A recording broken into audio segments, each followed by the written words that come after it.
지금의 이란인 고대 페르시아 부족들 사이에서는 아주 유명한 기술들이 있어요. 그것은 뭐냐면 이 페르시아 사람들이 이 카펫을 아주 잘 만듭니다.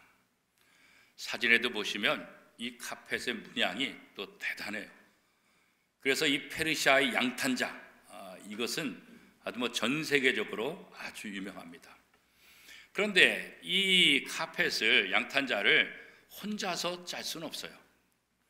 많은 사람들이 함께 많은 시간을 들여서 이것을 짜게 돼요. 근데 동네 사람들이 함께 이 카펫을 짜면서 자기 인생 가운데 힘들었었던 일, 고난의 일, 여러 가지 이야기들을 함께 나누면서 또 치료도 되고 또 그런 경험들을 또 나눔을 통해서 서로에게 유익이 되죠. 그런데 이 양탄자 카펫을 짜면서 자신들의 무슨 생각을 하냐면, 이것은 우리가 아무리 해도 완벽하게 할 수 없다. 완벽할 수 없다. 우리가 하는 것들은 완벽할 수 없다. 우리가 뭔가 부족하고 뭔가 연약한 존재임을 늘 깨닫게 되는 거예요. 그래서 이 카펫을 수놓을 때마다 일부러 그림이라든가 어떤 문양을 좀 실수로 잘못 놓는다는 거예요. 일부러. 그러니까 실수해서 하는 것이 아니라 실수를 가장해서 진짜로 그렇게 다르게 그렇게 수를 놓는다는 거예요. 그러면서 이것을 뭐라고 부르냐면 페르시아의 흠이다, 페르시아의 실수다, 이렇게 하는 거예요. 그러니까 신 외에 우리가 완벽할 수 없다, 이런 의미가 이제 담겨져 있는 거예요. 나름대로 기술의 최고의, 누구보다도 이 페르시아 사람들, 이 장인의 철학이 바로 여기에 담겨 있다, 그런 거예요.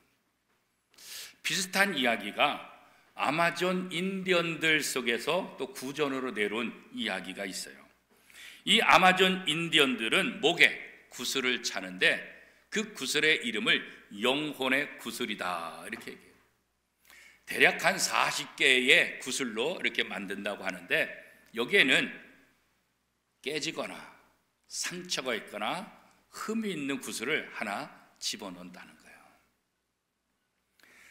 영혼이 있는 존재는 완벽할 수가 없다.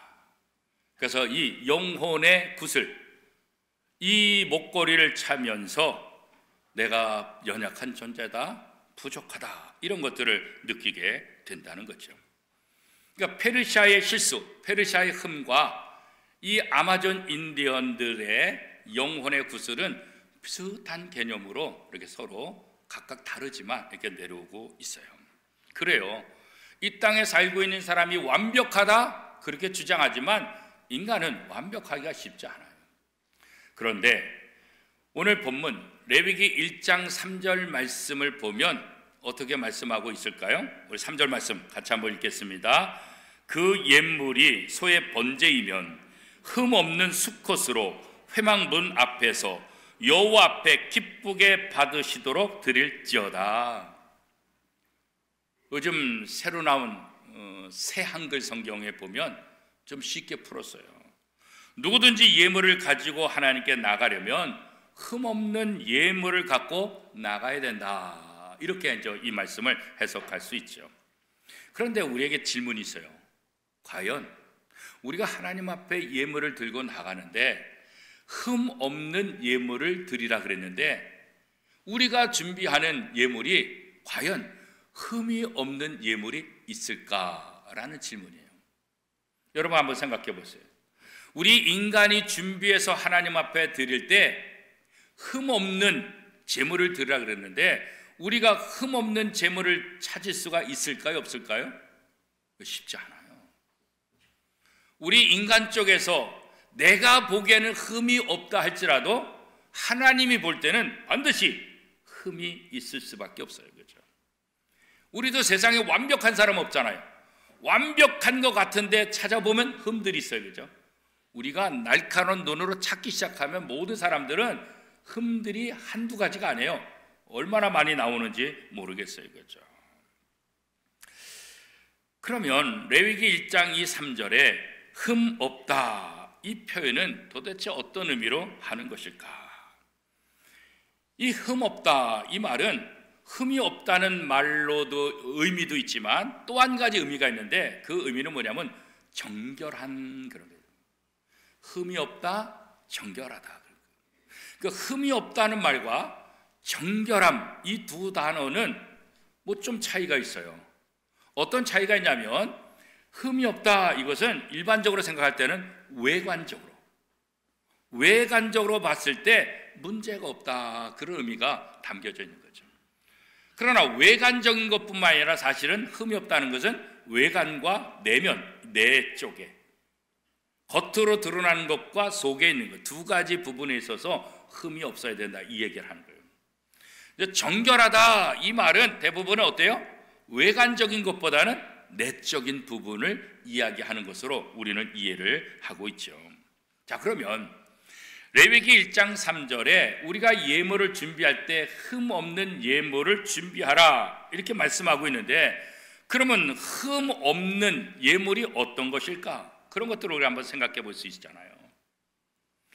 레위기 22장 22절 말씀에 보면 이렇게 말하고 있어요.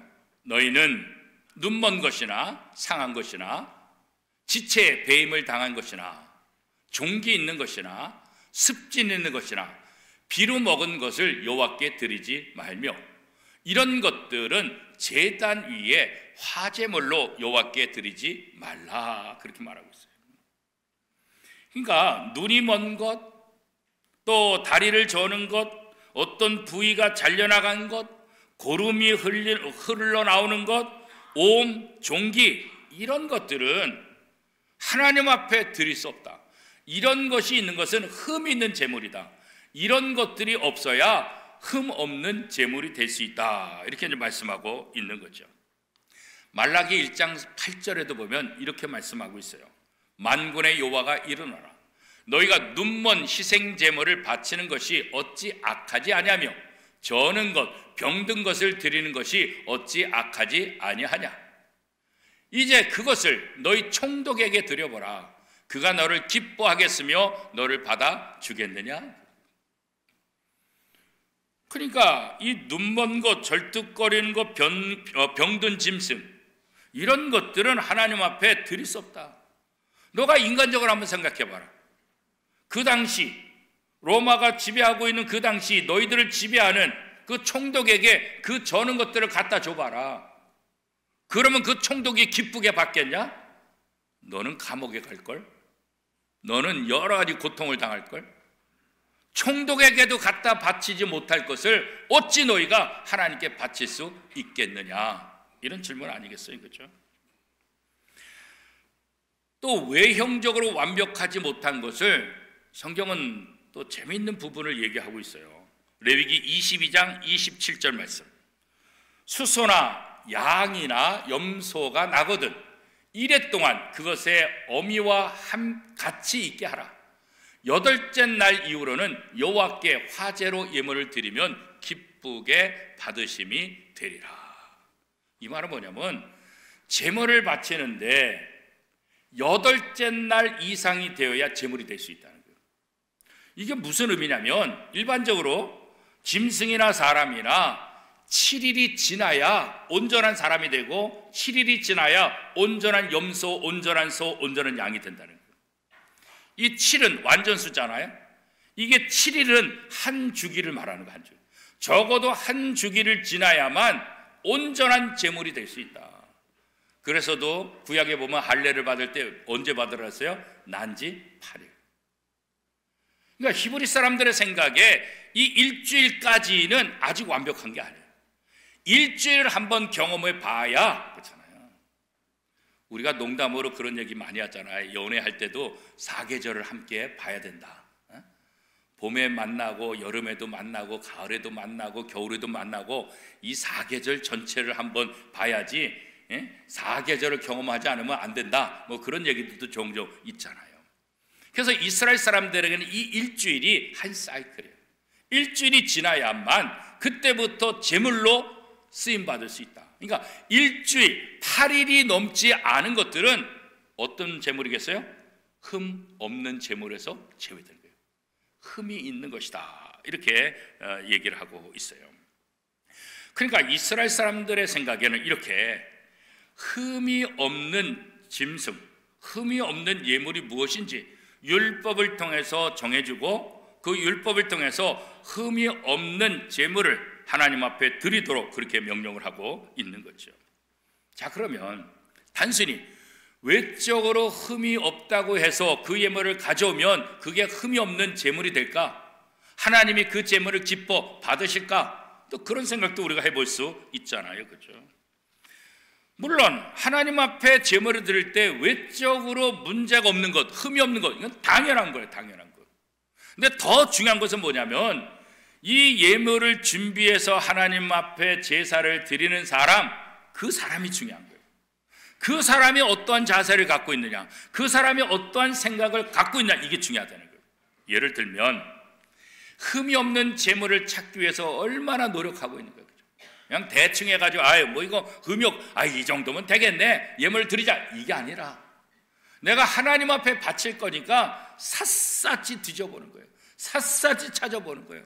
이거 하나님께 드릴 건데 어디 하나 또 내가 잘못 본 거 없는가? 그래가지고 신중하게 하나님 앞에 드릴 제물을 찾고 찾는 그런 정성, 그런 마음, 하나님은 그 마음을 보시겠다. 그 사람의 자세와 태도, 이것이 하나님 앞에 흠 없는 제물을 드리는 조건에 있어서 굉장히 중요한 것이다, 이렇게 말하고 있죠. 구약에 보면 이스라엘 백성들이 농사를 져서 추수감사제를 드릴 때 첫 번째 것을 하나님 앞에 드려라 그랬잖아요. 첫 것을 드려라. 이 첫 것을 드리라는 것은 문자 그대로 뭐요? 처음 난 것, 처음 수확한 것, 이것을 드리는 거죠, 문자적으로. 그런데 이스라엘 백성들의 그 말 속에 첫 것을 드린다는 의미는 물론 문자적으로 첫 것을 드리는 것도 있지만 더 중요한 의미가 있는데, 그것은 뭐겠어요? 내가 첫 번째 수확한 것 중에서 최상의 것을 하나님 앞에 드려라. 그러니까 첫 것이라는 말은 최상의 것을 드려라, 이 말이에요. 그러니까 첫 것이니까 뭐고 드리자, 이게 아니라 내가 지금 수확한 모든 추수물 중에서 가장 큰 거, 가장 좋은 거, 가장 아름다운 거, 가장 괜찮은 거, 그것을 하나님 앞에 드려요. 이거 뭐예요? 마음. 그 제물을 드리는 사람들의 마음이 어떠한 자세, 어떠한 생각을 갖고 있느냐, 이게 이제 굉장히 중요한 거죠. 미국 시카고에 휘튼 대학이 있어요. 기독교 명문 대학. 지금은 좀 이렇게 말들이 좀 있지만 이 휘튼 대학에 지금 보시는 이 건물이 있는데, 이게 브랭카드 홀인데, 이 브랭카드 홀 2층에 보면 이 휘튼 대학 출신의 선교사들의 이름과 사진들이 이렇게 걸려 있다고 해요. 근데 그 사진 중에서 십자가 표시를 한 사진들이 있어요. 왜 이 사진에는 십자가 표시가 돼 있을까?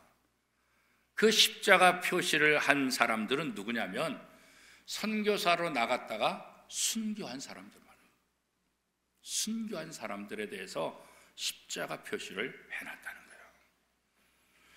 이 휘튼 대학 출신으로서 선교사 중에서 순교한 사람이 여러 명 있는데, 그 중에 한 분이 뭐냐면 제임스 윌리어트라는 선교사예요. 이분은 남미 에콰도르 이쿠아 인디언 부족에 가서 복음을 전하다가 인디언들의 공격으로 젊은 나이에 생명을 잃게 돼요. 이 안타까운 소식을 듣고 기독교 잡지사의 기자가 이 엘리어트 선교사의 부인에게 찾아가서 위로의 말을 전해요. 세상에 이런 비극이 어디 있겠습니까? 세상에 이런 비극이 어디 있습니까? 그때 엘리어트 선교사 부인이 그 기자에게 말해요. 말씀을 삼가해 주세요. 비극이라뇨. 제 남편은 바로 그 목적을 위해서 그곳에 갔습니다. 자신의 생명을 드리기 위해서 그 땅에 들어갔던 것입니다. 비극이라뇨. 이 엘리어트가 휘튼 대학에 다니면서 성경을 읽고 묵상하면서 요즘 말로 큐티를 하면서 큐티 노트를 작성했어요. 휘튼 대학에 다니면서 묵상한 노트의 내용 중에 이런 내용이 있어요. 결국은 끝까지 붙들고 있을 수 없는 것이 있다. 그리고 결코 놓칠 수 없는 것도 있다. 결코 놓칠 수 없는 일을 위하여 결국 끝까지 붙들고 있을 수 없는 그것을 바치는 사람이 있다. 결코 놓칠 수 없는 그 무엇을 위하여 결국 끝까지 붙들고 있을 수 없는 그것을 바치는 사람은 결코 어리석은 사람이 아니다. 젊음은 지나가는 것이다. 명성도, 자기 만족도, 쾌락도, 그리고 물질도 결국은 붙들고 있을 수 없다. 그것을 버리고 포기하는 자는 결코 어리석은 자가 아니다. 하나님, 오래 살기를 구하지 않습니다. 주의 뜻을 이루는 일에 제 삶이 쓰임받기를 소원합니다. 주여, 나를 불태워 주옵소서. 대학 다니면서 하나님의 말씀을 묵상하면서 이렇게 썼던 거예요. 내가 오래 살기를 원하는 것이 아니라 내가 주님을 위해서 나를 불태우는 삶을 살기를 원합니다. 젊은 나이에 인대원들에 의해서 순교당했지만 그는 누구보다도 흠없는 제물로 하나님 앞에 귀하게 쓰임을 받은 거예요. 이 짐 엘리어트 선교사의 그 일대기를 영화로 만들었는데 우리나라에서도 상영됐죠. 창끝이라는 영화. 그죠? 전 세계 많은 사람들에게 잔잔한 감동을 주었던 짐 엘리어트 선교사의 일대기. 어떻게 보면 우리 자신을 가만히 살펴보면 우리는 많은 흠들이 있어요. 세월이 지나면 지날수록 흠들이 훨씬 더 많아지죠. 우리가 아무리 열심히 살고 아무리 깨끗하게 산다고 하더라도 이 땅에 살고 있으면서 흠없이 살기란 쉽지가 않아요. 흠이 없는 인생은 아무도 없죠. 의인은 없나니 한 명도 없다. 성경이 그렇게 말하고 있잖아요. 우리 모두 다 죄인들이잖아요. 그렇죠? 어디서 어떻게 흠이 생겼는지 모를 정도로 우리는 수없이 많은 그런 흠들을 가지고 있어요. 그런 우리가 하나님 앞에 쓰임받는다, 그런 우리가 하나님 앞에 흠없는 제물이 된다, 이게 참 쉽지 않아요. 그래서 그런 내 모습을 바라볼 때, 야, 내가 이렇게 흠이 많은데 내가 어떻게 하나님 앞에 쓰임받을 수 있겠느냐? 나는 하나님 앞에 쓰임받을 수 없다. 하나님 앞에 쓰임받는다는 것은 어불성설이다. 이래서 자기 자신을 포기하는 그런 경우가 있기도 합니다. 그런데 하나님은 우리의 외적인 흠없는 그것을 원하는 게 아니에요. 물론 그렇다고 해서 우리 인생을 흠이 많도록 일부러 만들라는 건 아니에요. 우리가 노력해도 흠없는 인생이 될 수는 없어요. 카펫을 짜고 할 때 이게 완벽하지 않아요. 늘 부족하고 어딘가 모르게 실수 아닌 실수들이 나타날 수 있어요. 하나님도 그거 다 아세요. 우리의 외적으로 흠이 없기 때문에 우리를 선택하고 우리를 사용하신 것이 아니라 여전히 흠이 있고 여전히 부족하지만 우리 내적으로 흠없는 제물이 되기 위해서 하나님 앞에 헌신하고 눈물을 흘려 기도하는 그 모습, 하나님은 우리의 중심을 보시는 분이십니다.